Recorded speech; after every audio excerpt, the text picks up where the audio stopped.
बताओ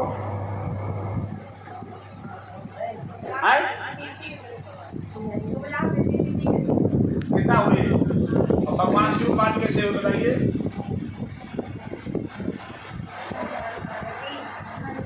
भगवान शिव भी कार्तिकेय और गणेश 2, शिव पार्वती 4 और नंदी उनके परिवार में है। पांचों साथ रहेंगे तो भी मान्य होगा। और ये पांचों परिवार 12 मास में एक मास मृतलोक में वास करते हैं, जो श्रावण मास होता है। श्रावण मास में ये पांचों परिवार मृतलोक में वास करते हैं।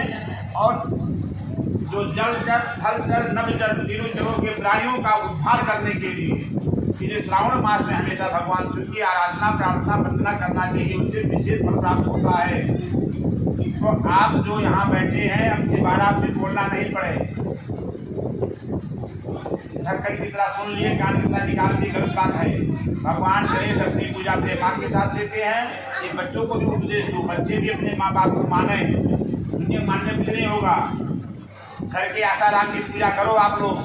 बाहर के आसाराम को नारियल चढ़ाओगी, लड्डू चढ़ाओगी, घर के आसाराम को धक्का मारोगी, निरोगी रहो बोलोगी, ऐसा बिल्कुल नहीं कर सकता। वो घर में कभी सुख शांति नहीं हो सकता है। अपने घर के आसाराम की पूजा सबसे पहले करो।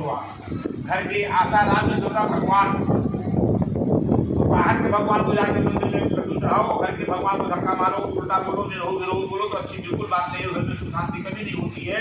इसलिए जो अभी आपने वीडियो बनाया ना, पति परमेश्वराय नमः, कि सुबह में एक गिरो हुआ उठता नहीं है तो सो रहा है, ये सब बिल्कुल नहीं बोलना। ये पति पर धन खंडित होता है, भंग होता है, वो कभी नहीं बोलना चाहिए। अपना अपना माला पहन लो। तो 33 को देवताओं पूजा उनकी देवियों के साथ होता है। भगवान गणेश की पूजा अपने माँ के साथ लेते हैं। और वास्तु भगवान, ये भगवान विष्णु का दूसरा रूप है। वास्तु भगवान माँ भगवती बगुलामुखी, माँ भगवती बगुलामुखी का पूजा करने से शरीर में असाध्य रोग है जिसकी कोई दुनिया में दवा नहीं है, उस बगुलामुखी दवा पूजा से ठीक हो जाता है। शत्रु हावी है, बगुलामुखी पूजा से शत्रु का विनाश होता है। संपत्ति नहीं है, धन नहीं है, वैभव नहीं है, यश नहीं है, कीर्ति नहीं है, लेकिन बगुलामुखी माँ की पूजा करने से सब कुछ प्राप्त होता है। ये 51 शक्ति बीच में 10 महाविद्या, 10 महाविद्या में 8वीं महाविद्या जो है माँ भगवती बगुलामुखी है, जो 8 सिद्ध 9 निधि की दाता है, सबको प्रदान करने वाली पूरी होती है। इसलिए माँ भगवती बगुलामुखी का पूजा करने वाला कोई व्यक्ति कभी पीछे नहीं होता है, कभी गरीब नहीं होता, कभी रोगी नहीं होता है। तो आप माँ भगवती बगुलामुखी विद्या का पूजन नहीं, नौकुरा देव की पूजन, वासुदेव पूजन और महाकाल का पूजन करने जा रहे हैं। मन में सबका ध्यान करिए। बाएं हाथ में बोलने, बाएं हाथ में फूल, बाएं हाथ में लिए ऐसे डैने हाथ में निकलते उठाइए, इसे डैने हाथ पर यहाँ रहिए आप। और बड़े में बगुलामुखी का दूसरा नाम भाजपा को भगवान संभव नहीं हो, मेरे बुद्धि मिलाते नहीं हो, अपने प्रभु करता, अपने प्रभु करता। फिर यहाँ एक साथ ले लेंगे अपनी कटोरी में। देखिए कोई वस्तु नीचे नहीं गिराता, उसको ऊपर बोलते हैं। नीचे पानी गिरा देना, फूल गिरा देना, प्रसाद कोई वस्तु, और ऐसे प्रसाद का चढ़ाना जहाँ की बैठे, मक्खी बैठे, ये सब बहुत आज जमाना बदल गया। पहले कितना भी लड्डू चढ़ाया तो बिना मक्खी बैठे बादशाह में खा लेते थे, बीमारी होने लगा, केमिकल फैल गया है। उन्हीं में कोई वस्तु गिरना नहीं देना, जल गिरना देना, छुप गिरना देना, फूल गिरना चाहिए, सब कटोरी में रखो, बाल्टी में रखो। और मेरे प्रिय बगुलामुखी संतुष्टानां वाचम कंपनम संभय जी ओम कीले तो देवना चाहिए। ओम भागवती मां यहाँ तक यहाँ की सुश्री को पूजा में समझ जाने वासु भगवान और जाने के अंदर की प्रोग्राम को समझा कर बता दे नलीवा एकन राजा नलीवा वात्री का योनमा यहाँ तक यहाँ की सुश्री को पूजा में रहना। नौकरा करा देखो भाग करा तो दो बुरे से भाग को सूर्य नंदना राहु के केतु पवित्र नौकरा कुंवती वाप और सदा पूरा देवता योनमा यहाँ तक यहाँ की सुश्री को पूजा में रहना। लक्ष्मी जी है, लक्ष्मी जी बहुत जरूरी है। Source is force money is power. जिसके पास मनी है वो पावर बुढ़ा भी जवान बन के घूमता है, पूरा क्षेत्र खरीद लेगा। और सूर हो, वीर हो, सुंदर शरीर हो, लक्ष्मी विहीनता को कुछ नहीं कोई है। कितना बड़ा सुंदर रहो राजकुमार, 108 डिग्री लगा के घूमो, कोई पूछेगा नहीं, घर पे भी नहीं पूछेंगे आपको। तो लक्ष्मी बहुत जरूरी है। लक्ष्मी का पूजा ब्रह्म मुहूर्त में करने से तत्काल फल प्राप्त होता है। जिसके घर में हो रहा है, जितने बनिया है, जिसके खेत नहीं है ना, वो खेत में नहीं जाता है ना, उसके घर में आलू नहीं बन जाता है। और जो खेत में जाता है ना, वो कभी नहीं बनेगा। उसका पैजामा पड़ा रहेगा, चड्डी पड़ी रहेगी, चाहे 100 बीघा जमीन हो। क्यों? क्योंकि वो दूसरे का जड़ खोदता है। क्या खोदता है? जड़। तो दूसरे जड़ खोदता तो जड़ भगवान खोद देते हैं। कभी जड़ नहीं खोदना चाहिए, भी जड़ खोदते किसी का जड़ नहीं खोदना चाहिए। खोदते दे जड़, आप जाके मोसे का जड़ खोदते हैं, दूर का जड़ खोदते हैं, तो आपका जड़ भगवान खोद देते हैं। कभी जड़ नहीं खोदना चाहिए। हमारी कहावत कहा गया है, जड़ बिल्कुल मत खोदना। तो आप लोग सुबह में ब्रह्म मुहूर्त में पूजा करोगे। कोई जानता नहीं कब किसका भविष्य कहाँ खुल जाए। कालिदास मूर्ख थे और एक पर ऐसा हवा आया कि महाकवि कालिदास हो गए। कबीरदास तथा बेटी में फेंक दिए गए थे और ऐसी प्रभु कृपा हुई कि महाकवि हो गए। कबीरदास महाकवि हुए। तुलसीदास जी भी पृथ्वी के आसिक में कहाँ भटके और प्रेरणा हुई रघुनाथ की, तो बनी तुलसीदास हिंदी भाषा के विश्व महाकवि बने। आज यहाँ आप बैठिए, कल क्या हो जाए कोई जानता नहीं है। इसलिए कोई राजा, कोई महाराजा, कोई सम्राट बन सकता है। बनते हैं लोग। आत्मा से, दिल से, श्रद्धा से माँ की पूजा करिए, लक्ष्मी जी का ध्यान करिए। लक्ष्मी का होरात्रि वचनों लोकम वैकारा और महालक्ष्मी लक्ष्मी और कालो न काल महाकाल, अनाथों के नाथ दीनानाथ, देव में जो महादेव, ये सबके कष्ट को दूर करने वाले अवसरदानी। ये दान देने के बाद इनको होश होता है, अवसरदानी कहा गया है। तो आज के 7 जन्म विकम पापम, 7 जन्मों के जो भी आपके ऊपर पाप है, द्वेष है, दोष है, दुख है, दरिद्र है, सबको क्षय करने के लिए महाकाल का ध्यान करते। महाकाल से प्राप्त दुनिया में तांत्रिक नहीं, सबसे बड़ा तांत्रिक महाकाल है। जानकी जी महाकाल को यज्ञा विभाग भूता देवा तरा भक्त के बाले बाल विधुरम जसरा सोयम भूत विश्वरा सर्वरा सर्वा संकरा पादमां संकरा पादमां। अब उसके बाद में हमने पहले बताया कि ये 3 की पूजा हमारे जीवन में क्यों होता है। साक्षी, तीनों ये साक्षी हैं। कलश, भगवान गणेश और ज्योति, ये हमारे सारे सत्कर्मों के साक्षी हैं। साक्षी पहले से रहा, बिना साक्षी नहीं माना जाएगा। आप बोले मैंने कर लिया, जब तक 2 आदमी नहीं बोले कि आपने किया तो कुछ मान्य नहीं होता है। तो ये जो पूरी कार्य आप कर रहे हैं, जो आप पूजन कर रहे हैं, इसके साक्षी है।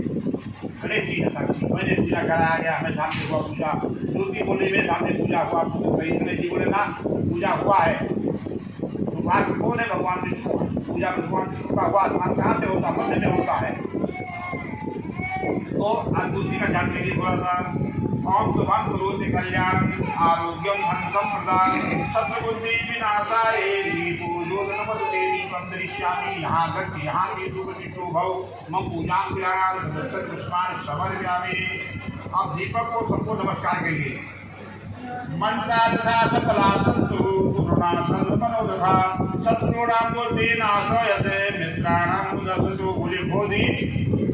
बोले बोधि जो मेरे सामने सत्यता के भाव से आवे, उसकी बुद्धि नष्ट हो, मित्रता में परिवर्तित हो। बोधि फिर यहाँ नमस्कार करिए। नमो नमस्ते पति प्रभाय श्वेतहाराय सुमंगलाय सुपातहस्ताय जखासनाय जलाधिनाथाय नमो नमस्ते। बोलिए अपापते अपापते वरुणाय नमः, अपापते वरुणाय नमः, अपापते वरुणाय नमः। वरुण में 33 करोड़ देवी देवताओं का वास होता है। हिंदू धर्म के सभी देवी देवता जल में ही वास करते हैं। ये कलश जिस घर में रहता है वो आदमी जमीन पे जल जरूर लेता है, लेकिन आसमान छू करके शरीर छोड़ता है। बात समझ रहे हैं? कलश तो मामूली नहीं, 33 करोड़ देवी देवताओं का वास होता है और ये हर हिंदू घर में होना चाहिए। अभी मैंने 52 कलश हमारा चल रहा है। 52 दिल्ली कंपनी चलती है। जिस घर में रखा गया एक बार, आज वो 20 साल से रख रहे हैं। कहाँ से कहाँ तक पहुँच गए। ये सिराज भाई है, सिराज भाई पद्मावती का जो सेठ मुसलमान, उसके यहाँ रखा है। उसके यहाँ रखा है, तब से रखा, वो में आया और आज पूजा इसका होता है। ये कलश की पूजा हर हिंदू घर में होना चाहिए, जिससे कुल देवी देवताओं का वास होता है। और जैसे जैसे ये कलश में ये अंकुर निकलेगा, उसके जीवन सारे ग्रह कलेश रोग दोष शोक सब समाप्त हो जाएगा और इस अंकुर के साथ उसका विकास हो जाता है। ये कलश की पूजा करना घर में हर हिंदू को रखना है, तो आप लोग घर घर प्रचार करिए। इसके जरिए आपके घर के आलस और क्रोध मिल जाएगा, और आलस क्रोध मिल गया तो विकास चालू हो गया। तो ये सब नरक के पंथ, नरक के रास्ता है आलस क्रोध अहंकार, ये कर रखते समाप्त हो जाता है। तो अब आप कलश की पूजा हो गई, ज्योति की हो गई, देवी देवताओं की पूजा हो गई। अब इससे आप चम्मच से जल से स्नान कराइए। चम्मच लीजिए, अपने आगे रखिए, चम्मच उधर ये अपना खाओ का बीज रखो, कलश के अपना बीज ले आओ, कलश के बीज लाओ, प्लेट के साथ लाओ। हाँ और ले लो, ये उठाओ, जल भरो, जल भरो अंदर, पत्ते सारो, पत्ते सारो, पत्ते सारो, हाँ जल भरो। दुल्हन बहुत जानकारी हो, हाल खा लेकिन कितना होता सब। ऐसे तो कलश बना के देने वाला हूँ मैं, और कलश की पूजा होगी। कलश पूजा के बाद ससुर की पूजा, फिर बच्चे की पूजा, फिर पति की पूजा। पति की पूजा सबसे बाद में। खुश हो गई पति की पूजा बाद, बहुत खुश हो गई बोल। 11 चम्मच जल से स्नान कराना है सबसे पहले। 11 में 10 कर्म, 5 कर्म इंद्रिय, 5 ज्ञान इंद्रिय, 10 इंद्रिय और 1 आत्मा। 11 को 11 चम्मच से जल स्नान कराना। आप वहाँ कराएंगे, लाइन से कराएंगे वहाँ। आप यहाँ तरफ से दिखा के पीछे को वगैरह वहाँ ऊपर चढ़ाना है 11 चम्मच जल से। हाँ, आप आज शक्ति को, ये आज शक्ति है जो ब्रह्मा विष्णु है, सबके दाता है ये। आज शक्ति चढ़ाइए जल। हाँ चढ़ाओ, चढ़ाओ जल्दी जल्दी, चढ़ाओ जल्दी जल्दी। चम्मच खाली नहीं चढ़ाना, कंजूसी नहीं, जल और ले लेना, चम्मच भर के चढ़ाना। ओम वाक्यम समर्पयामि, ऊपर नहीं, नीचे दिखा के, नीचे ऊपर देवता पास है, ऊपर कहीं नाम गिरा रहे हो। ओम पाद्यम समर्पयामि, अर्घम समर्पयामि, उत्तरागोषम समर्पयामि, त्याचंदन समर्पयामि, मुखे आचमन समर्पयामि, सर्वांग समर्पयामि, पंचामृत स्नान समर्पयामि, पृथक स्नान समर्पयामि, गंगा जमुना कावेरी कृष्णा गोदावरी नर्मदा क्षिप्रा सागरे जले स्नानम समर्पयामि। अभी जल से स्नान क्यों कराए, ये बात ध्यान देना। कभी कभी आपके पूर्वज लोग भी देवता शालिग्राम भगवान रखते थे, लड्डू गोपाल रखते थे।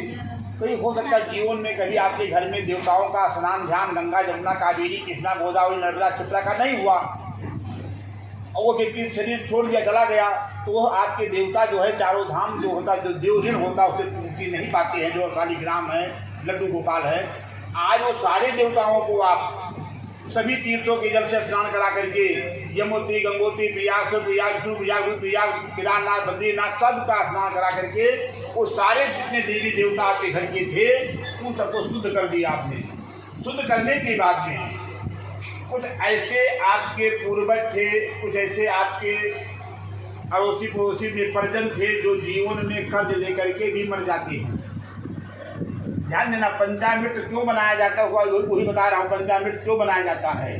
तो जो गंगा जल डालते इसलिए डालते कि जो भी आपके 7 पीढ़ी के अंदर जितने देवी देवता थे, शालिग्राम, लड्डू गोपाल, हनुमान, कृष्ण, बलराम, और इनको एक बार चारों धाम ले जाया जाता है। जो जाते लेकर जाते हैं, नहीं कुंभ स्नान कराने जाते हैं, तो नहीं कराए पूर्वज लोग आपके बीच में चल बसे, तो उन सारी देवी देवताओं को आपने चारों धाम की यात्रा करा दिया, गंगा जमुना सहित महानदियों के जल से स्नान करा दिया, त्रिवेणी संगम का स्नान जल से करा के उनको वहाँ से शुद्धिकरण कर दिए। अब उन्हीं में से कोई आपके पूर्वज में कोई लेन देन किए, कोई कर्जा बाकी रह गया। कर्जा क्या बाकी रह गया, बहन भांडोई बेटिया जमात हुआ खुरी का कर्जा होता अपने ऊपर, तो त्योहार को बुलाओ, भोजन कराओ, व्रतदान, फलदान, अन्नदान, सर्वदान दिया जाता है। हमने नहीं दिया, कहीं भूल हो गया, चूक हो गया, वो हम नहीं कर पाया, वो कल मेरे ऊपर बाकी रह गया, हमारे ऊपर, हमारे पितरों के ऊपर, पूर्वजों के ऊपर। उस सारे कर्म मुक्ति के लिए दूध से स्नान कराया जाता है कि दूध समय दूध का ऋण गया, उतर गया, दूध का ऋण, दूध का कर्म उतर गया। पंचामृत में दूध इसलिए डालते, दूध से स्नान कराइए पहले 3 बार दूध से।